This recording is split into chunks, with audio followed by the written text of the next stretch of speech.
Les portes du lieu où se trouvaient les disciples étaient verrouillées par peur. Il n'y a pas que les petits-enfants qui se réfugient dans leur chambre.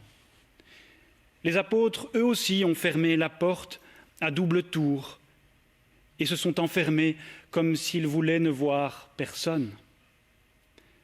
Nous le savons, il y a des confinements nécessaires, aussi difficiles qu'indispensables. Mais il y a toutes ces fois où nous nous enfermons intérieurement. Oh, pas simplement pour fuir, mais aussi peut-être pour ne pas affronter la réalité, par manque de courage ou de force. L'esprit de Pentecôte est ce qui vient faire éclater tous ces verrous que nous mettons pour nous protéger. Par l'effusion de l'esprit, Dieu ouvre une brèche, il se partage comme une langue de feu. Dieu n'a plus besoin d'intermédiaires, puisque son souffle habite désormais en chacun et chacune de nous. Dieu, par son esprit, nous illumine au plus intime de nous, même dans nos zones d'ombre et nos lieux d'enfermement. Car l'esprit est précisément cette respiration, cette sagesse qui inspire notre être profond, pour que nos paroles ne soient pas du vent, pour que nos actions aient du souffle. Alors comment découvrir un tel souffle dans notre vie? Regardons simplement l'expérience des disciples dans l'évangile de ce jour. Malgré leur enfermement, Jésus était là, au milieu d'eux. En effet, lorsque notre existence semble coincée, lorsque notre avenir est bouché et que nous ne voyons pas d'alternative, nous arrive-t-il pas parfois de chercher une issue ailleurs, à l'extérieur, dans un passé dépassé, dans un futur idéalisé, dans un projet irréaliste? Nous nous plaignons, nous nous considérons comme victimes et nous cherchons alors des coupables. Or, l'esprit de sagesse ouvre justement une brèche à l'intérieur de notre être, dans notre chambre haute, dans ce qui semble coincé et verrouillé au fond de nous. Oui, le souffle de la Pentecôte nous bouscule et s'invite sans bruit en nous-mêmes pour nous dire « Il y a en toi, que tu le crois ou non, les ressources d'une paix intérieure, d'une libération. Et celle-ci n'est pas à attendre seulement de l'extérieur. Une paix peut se révéler en toi si tu portes un autre regard sur ton être, si tu y discernes la présence d'un autre. De même que le Père m'a envoyé, moi aussi, je vous envoie. Accueillir l'esprit de liberté en soi, c'est aussi délier nos langues, libérer nos paroles pour qu'elles prennent soin, qu'elles soient maternantes, qu'elles donnent vie.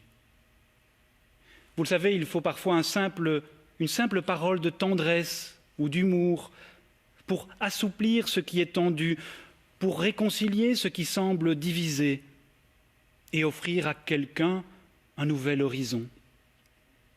Je crois en toi. Je t'aime. La paix soit avec toi. La langue du soin qui invite à la vie, qui donne la vie. Voilà la langue maternelle et maternante de la Pentecôte, à la portée de chacun et qu'il nous faut cultiver chaque jour. Après cette parole, il leur montra ses mains et son côté. Nos paroles pacifiantes et maternantes peuvent aussi s'accompagner de gestes de tendresse. Une libération ne se dessine-t-elle pas lorsqu'une personne nous ouvre son cœur, son côté, ses blessures, lorsqu'elle nous témoigne ainsi, dans l'intimité d'une relation, que l'échec peut être traversé? Ce sera toujours par nos paroles et nos gestes, non pas paternalistes, mais maternants, que l'Esprit de Dieu se révélera dans notre monde. Avec de telles paroles qui libèrent et des gestes qui prennent soin, nous rendons alors enfin à Dieu la liberté d'être ce qu'il est. Loin de notre langage parfois beaucoup trop religieux, cloisonnant le divin dans des pratiques ou des formules.